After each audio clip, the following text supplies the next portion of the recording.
Bonjour ou bonsoir, j'espère que vous vous portez bien. Je tiens d'abord à vous remercier pour tous vos gentils messages et à vous souhaiter une excellente année. Que la force et la santé soient avec vous. Nous découvrons ensemble aujourd'hui une autre aventure du couple Beresford. L'histoire s'intitule La femme disparue. Le timbre posé sur le bureau du pseudo Monsieur Blunt résonna. Tommy et Toppens se précipitèrent vers leurs postes d'observation respectifs, qui s'ouvraient sur la réception, royaume de leur garçon de course. « Je vais m'en assurer, monsieur, déclara Albert, mais je crains que monsieur Blunt ne soit trop occupé en ce moment. Il est justement en communication avec Scotland Yard. »« J'attendrai, répondit le visiteur. Je n'ai pas de carte sur moi, mais mon nom est Gabriel Stavenson. Un homme splendide de plus de 6 pieds de haut, au visage bronzé et dont les yeux bleus au regard pénétrant contrastaient avec le hâle de sa peau. Tommy se décida. Il prit une paire de gants et ouvrit la porte de communication. Il s'arrêta un moment sur le seuil, comme surpris. « Ce gentleman attend que vous le receviez, monsieur, » annonça Albert. Une expression de contrariété assombrit un instant les traits de Tommy, qui sortit sa montre.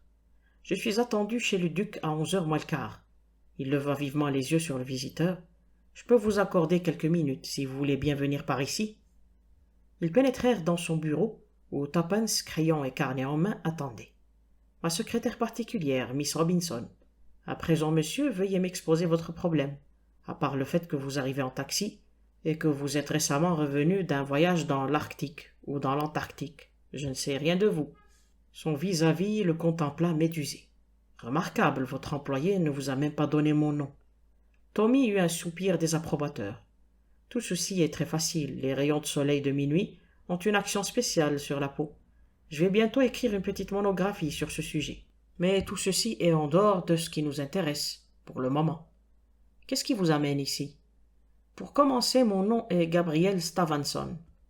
Ah, bien sûr, l'explorateur. Vous revenez du pôle Nord, j'imagine. J'ai débarqué en Angleterre il y a 3 jours. Un ami qui faisait une croisière dans les mers du Nord m'a ramené sur son yacht. Normalement, je n'aurais dû être de retour que dans 2 semaines. Je dois vous préciser qu'avant d'entreprendre cette expédition il y a 2 ans, j'ai eu le grand bonheur de me fiancer à Madame Maurice Lee Gordon. Tommy coupa. Madame Maurice Lee Gordon était, avant son mariage, l'honorable Hermione Crane, seconde fille de Lord Lanchester, débita Toppens d'un trait. Tommy lui lança un coup d'œil admiratif, et l'explorateur hocha affirmativement la tête. Exact, comme je le disais, Hermione et moi nous nous fiançâmes. Naturellement, j'offris de renoncer à cette longue expédition, mais ma fiancée s'y opposa. Dieu la bénisse. Elle est le genre de femme idéale pour un explorateur. Donc mon premier désir, en mon retour, fut de revoir Hermione. Je lui ai envoyé un télégramme de Southampton, et me dépêchai d'arriver à Londres par le premier train. Je me rendais dans Bond Street, chez sa tante, Lady Susan Clonray, avec laquelle elle habite pour le moment. Et à ma grande déception, j'appris que Hermie était en visite chez des amis dans le Northumberland. Lady Susan se montra assez indulgente vis-à-vis de sa nièce, car après tout on ne m'attendait pas avant 2 semaines. Elle m'informa que Hermie serait de retour dans quelques jours, mais lorsque je demandai l'adresse de ses amis, la vieille dame bredouilla. Sa nièce devait visiter plusieurs familles, paraît-il, et elle ne se souvenait plus très bien de l'ordre dans lequel elle accomplissait ses visites. Je dois vous avouer, monsieur Blunt, que Lady Susan et moi ne nous sommes jamais parfaitement entendus. C'est une de ces grosses mémères à double menton, et je déteste les grosses mémères. Je me rends compte que c'est une sorte de phobie, mais je n'y peux rien, et je ne pourrai jamais m'entendre avec une femme difforme. « Monsieur Stavenson, » coupa sèchement Tommy, « chacun de nous a ses allergies. Lady Susan est peut-être une femme charmante, et je n'ai jamais pu m'habituer à elle. D'autre part, j'ai toujours eu l'impression qu'elle désapprouvait nos fiançailles, et que si elle le pouvait, elle dissuaderait Hermie de m'épouser. Pour en revenir à mon histoire, je suis le genre de brute obstiné qui agit à sa manière. Je n'ai pas quitté la place avant d'avoir obtenu de mon hôtesse les noms et adresses des personnes chez lesquelles Hermie était censée se trouver.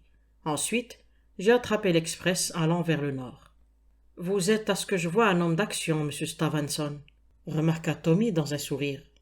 Mais là j'ai eu un choc terrible, monsieur Blunt. Pas une de ces personnes n'avait vu Hermie, et une seule d'entre elles attendait sa visite. Celle-ci avait reçu de Hermie un télégramme annulant sa venue à la dernière minute. Je retournai donc en hâte à Londres, chez Lady Susan, que la nouvelle, je dois le reconnaître, ennuya beaucoup. À la voix ne pas savoir où se trouvait sa nièce, mais refusa de faire appel à la police. Hermie, me fit-elle remarquer, n'était plus une jeune fille naïve, mais une femme indépendante qui avait dû décider d'entreprendre un voyage de quelques jours. Je pensais aussi que Hermie pouvait très bien ne pas se croire obligée de faire part de tous ses faits et gestes à sa tante. Cependant, j'étais inquiet. Je me retirai lorsqu'on apporta un télégramme pour Lady Susan. Elle me le tendit après l'avoir lu. Il disait « Changez mes plans, me rends à Monte-Carlo pour une semaine. Hermie. » Tommy tendit la main. « Vous avez ce télégramme sur vous ?»« Non, mais il avait été expédié de Maldon, dans le Surrey. Je l'ai remarqué parce que, sur le moment, cela m'avait intrigué. Qu'est-ce que Hermie allait faire à Maldon? À ma connaissance, elle n'y avait pas d'amis. Vous n'avez pas eu l'idée de vous précipiter à Monte-Carlo de la même façon que vous étiez allé dans le Nord? J'y ai pensé, bien sûr, puis j'ai renoncé. Pourquoi Hermie envoie-t-elle un télégramme au lieu d'écrire? Une ou deux lignes tracées de sa main auraient apaisé mes craintes, alors que n'importe qui peut signer un télégramme en son nom. Plus j'y pensais, plus cela me tourmentait. À la fin, je me rendis à Maldon, hier après-midi. La localité est assez importante et bien desservie. Il y a 2 hôtels, mais pas plus dans l'un que dans l'autre, je n'ai trouvé trace du passage de ma fiancée. Dans le train me ramenant à Londres, j'ai lu votre annonce et j'ai décidé de venir vous consulter.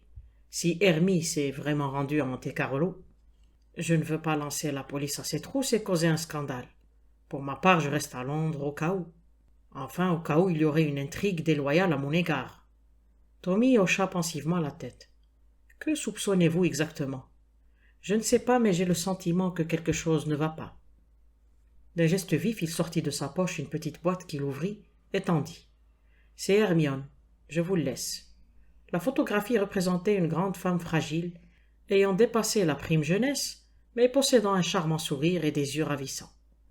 Vous êtes sûr, monsieur Stevenson, que vous avez tout dit? Oui. Vous n'avez omis aucun détail aussi insignifiant qu'il puisse vous paraître? Je ne pense pas. Tommy soupira. Je dois reconnaître que cette affaire présente un caractère assez particulier. Je l'ai résolue en partie, mais le temps prouvera si j'ai vu juste. Il prit un violon posé près de lui sur la table et promena l'archet sur les cordes. Tuppence grinça des dents et même l'explorateur blêmit. Le joueur reposa l'instrument. « Quelques accords de Mosgovsky, murmura-t-il. « Laissez-moi votre adresse, monsieur Stevenson, et je vous ferai part du résultat de mes recherches. » Dès que le visiteur fut parti, Tuppence saisit le violon, le jeta dans l'armoire dont elle tourna la clé dans la serrure. « Si vous désirez jouer les Sherlock Holmes, je vous procurerai une petite seringue et une bouteille avec l'inscription cocaïne, mais pour l'amour de Dieu, laissez ce violon tranquille. Je me flatte d'avoir suivi les méthodes de Sherlock Holmes avec succès jusqu'ici. Les déductions étaient bonnes, n'est-ce pas? J'ai dû parler de taxi un peu au hasard, je l'avoue. Mais après tout, c'est le seul moyen de transport qui conduise jusqu'à nous. Il est heureux que j'ai lu la note faisant allusion à ses fiançailles dans le Daily Leader ce matin. Oui, cela a fait une très bonne impression. Aucun doute, l'affaire serait du ressort de Sherlock Holmes. Vous n'avez pas manqué de remarquer, j'en suis sûr, la similitude entre cette histoire et la disparition de Lady Frances Carfax. Vous attendez-vous à retrouver le corps de Madame Lee Gordon dans un cercueil? Logiquement, oui, mais vous-même, qu'en pensez-vous? Hermie a peur de rencontrer son fiancé et Lady Susan est dans le coup. J'y ai aussi pensé, mais comment suggérer pareille hypothèse à un homme comme Stevenson? Si nous allions faire un tour à Maldon, ma vieille, nous pourrions emmener avec nous notre attirail de golf. Tuppence étant d'accord, l'agence fut laissée aux soins d'Albert. À Maldon, Tommy et Tuppence se renseignèrent partout sans succès. Sur le chemin du retour, une idée géniale traversa l'esprit de Tuppence. « Tommy, pourquoi le télégramme portait-il Maldon, Surrey ?»« Parce que Maldon est dans le Surrey, idiote. »« Idiot vous-même. Ce n'est pas ce que je voulais dire. Si vous recevez un télégramme, disons, de Hastings ou de Torquay, il ne porte pas le nom du comté. Mais pour Richmond, on mentionne le comté Surrey parce qu'il existe 2 Richmond. » Tommy ralentit. « Tuppence, votre idée n'est pas si mauvaise. Renseignons-nous au prochain bureau de poste. » Ils s'arrêtèrent devant un petit bâtiment, dans le premier village qu'ils rencontrèrent. Quelques minutes leur suffirent pour découvrir qu'il existait bien 2 Maldon, l'un dans le Surrey et l'autre dans le Sussex. Ce dernier n'était qu'un petit hameau. C'est cela, s'exclama Tuppence très excité. Sachant que Maldon se trouvait dans le Surrey, Stevenson n'a pas prêté grande attention au comté, qui commençait par la lettre S. Demain, nous irons jeter un coup d'œil à Maldon, Sussex. Maldon, situé dans le Sussex, était bien différent de son homonyme. À 4 miles de la gare, il se réduisait à 2 auberges, 2 magasins minuscules et un petit bureau de poste, où la préposée vendait aussi des bonbons et des cartes postales, le tout encerclé par 6 ou 7 petits cottages. Tuppence se chargea des magasins, tandis que Tommy se renseignait dans une des auberges, à l'enseigne du Coq et du Moineau. Ils se rejoignirent une demi-heure plus tard. « Et alors ?»« La bière est assez bonne, mais rien à dire de plus. Essayez le King's Head. Je retourne à la poste. La postière n'est pas aimable, mais j'ai entendu quelqu'un lui annoncer, de l'arrière-boutique, que le déjeuner était prêt. » Elle retourna dans le magasin et se mit à examiner les cartes postales. Une jeune fille au teint frais apparut tout en mastiquant. « J'aimerais celle-ci, dit Tuppence. Cela vous ennuierait-il d'attendre pendant que je jette un coup d'œil sur les autres ?» Elle parcourut rapidement une pile de cartes tout en remarquant. « Je suis vraiment déçu que vous ne puissiez m'indiquer l'adresse de ma sœur. Elle séjourne dans la région et j'ai malheureusement égaré sa lettre. Elle s'appelle Lee Gordon. Ce nom ne me dit rien. Nous ne recevons pas beaucoup de courriers et j'aurais remarqué le nom de cette dame si elle avait reçu des lettres. À part la grange, il n'y a pas beaucoup de maisons dans les environs. » « Qu'est-ce que la grange? Qui en est le propriétaire? » ?»« Le docteur Horrison. C'est une sorte de maison de repos, à présent. À ce qu'il paraît, le docteur y traite surtout les maladies des nerfs. Des ladies y viennent pour y suivre une cure de repos. Ma foi, c'est bien l'idéal pour ça ici. » Tuppence fit un choix rapide des cartes et paya. « C'est justement la voiture du médecin qui arrive, » s'exclama la jeune fille. Tuppence s'approcha de la porte pour voir au volant de la voiture un homme brun, aux traits accusés et à l'air hargneux. Le véhicule s'éloigna au moment où Tuppence repérait Tommy qui arrivait. « Tommy, je crois que je tiens le bon bout. La maison de repos du docteur Horrison. J'en ai entendu parler au King's Head, et j'ai eu la même impression que vous. Mais si Madame Lee Gordon souffre d'une dépression nerveuse, sa tante et ses amis le sauraient, non? Oui, j'ai pensé à une autre hypothèse. Vous avez vu cet homme qui vient de passer? Une brute d'aspect rébarbatif? Il s'agit du docteur en question. » Tommy émit un sifflement. Il n'a pas l'air tellement aimable. Qu'en pensez-vous, Tuppence, si nous allions jeter un coup d'œil à cette fameuse grange? Ils finirent par découvrir la propriété. Une grande bâtisse pleine de coins et de recoins, entourée de pelouses vides, avec à l'arrière-plan un ruisseau au courant rapide. Un endroit pas très gai, remarqua Tommy. Il me donne la chair de poule. Vous savez, j'ai le sentiment que les choses vont se compliquer. Oh, ne vous frappez pas à l'avance. Espérons simplement que nous pourrons intervenir à temps, car j'ai la conviction que cette femme court un danger. Ne laissez pas votre imagination vous emporter, ma chère. Je ne puis m'en empêcher, je n'ai aucune confiance en cet homme. Qu'allons-nous décider? Et si j'allais seul, sonner à la porte et demander carrément à voir Madame Lee Gordon? Je serais curieuse d'entendre ce qu'on me répondra. Après tout, il n'y a peut-être rien de louche dans cette histoire. La jeune femme mit son plan à exécution.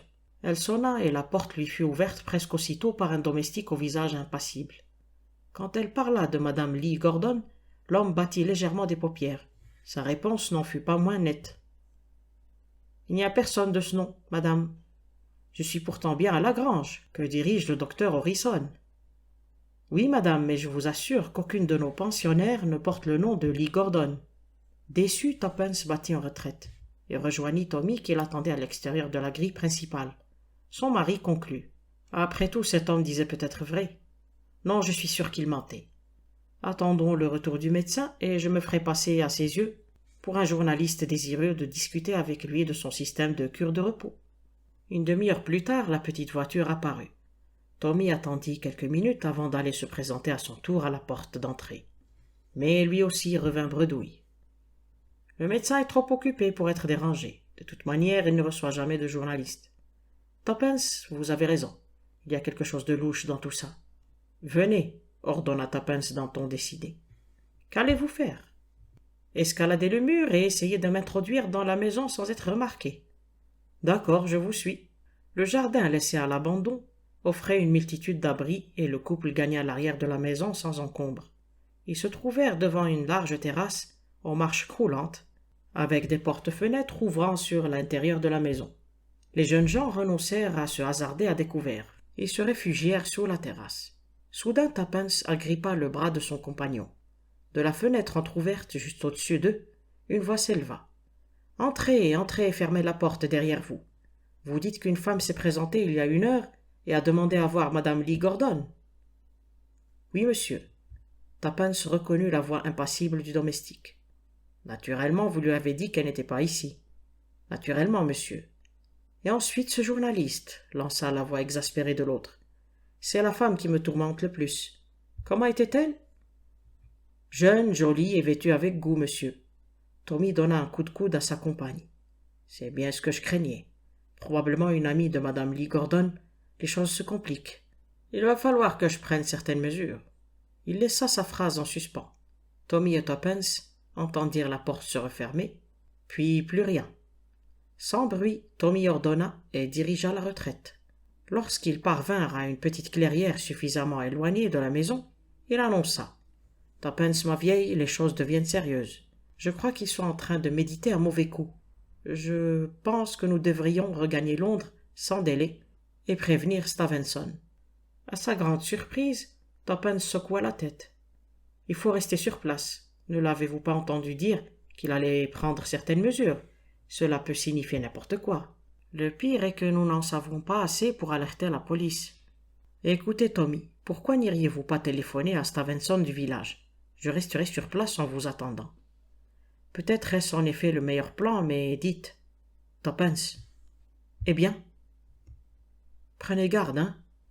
Bien sûr, grosse bête, dépêchez-vous. Tommy revint 2 heures plus tard et trouva Tuppence qui l'attendait près de la grille. Et alors ? Je n'ai pas pu joindre Stevenson. J'ai essayé Lady Susan, mais elle aussi était sortie. J'ai finalement pensé au vieux Brady, auquel j'ai demandé de vérifier le nom de Harrison dans le guide médical. Qu'a-t-il découvert ? Il connaissait le nom. Harrison était à une certaine époque un médecin sérieux, jusqu'au jour où il y eut une histoire louche.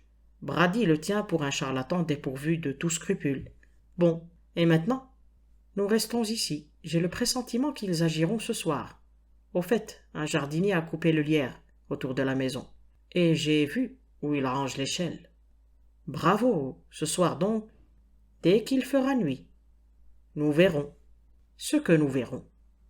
Tommy relaya Tuppence tandis qu'elle se rendait au village pour se restaurer.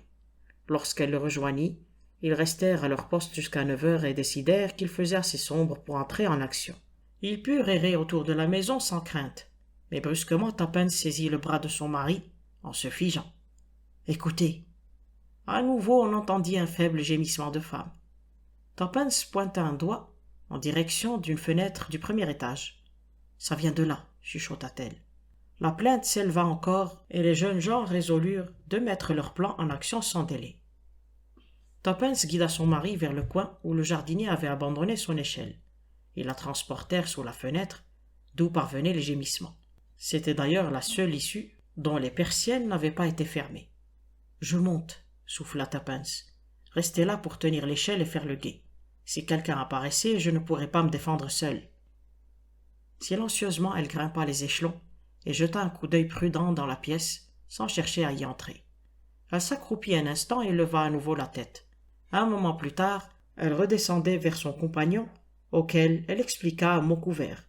C'était bien elle, je l'ai reconnue d'après la photo, que donnait d'elle le Daily Leader. Elle est allongée sur le lit. Elle gémit, se débat. Une infirmière est entrée et lui a fait une piqûre. Et l'a abandonnée. Est-elle consciente ? J'en suis presque sûr. De plus, j'ai l'impression qu'elle est attachée au lit. Je remonte pour essayer de pénétrer dans la pièce. Tuppence ? Si je me vois en danger, je vous appelle à l'aide. Coupant court à toute discussion, elle grimpa vivement, et Tommy la regarda soulever le châssis à glissière de la fenêtre, puis disparaître dans la pièce. Le temps s'écoulait lentement, et Tommy sentait une angoisse grandissante l'envahir. Tout d'abord, il n'entendit rien. Les 2 femmes devaient s'entretenir à voix basse, si du moins la prisonnière était en état de parler. Un murmure indistinct lui parvint et il se sentit soulagé. Mais brusquement le silence retomba. Que se passait-il donc là-haut ? Une main s'abattit sur son épaule et la voix de Tuppence ordonna tranquillement.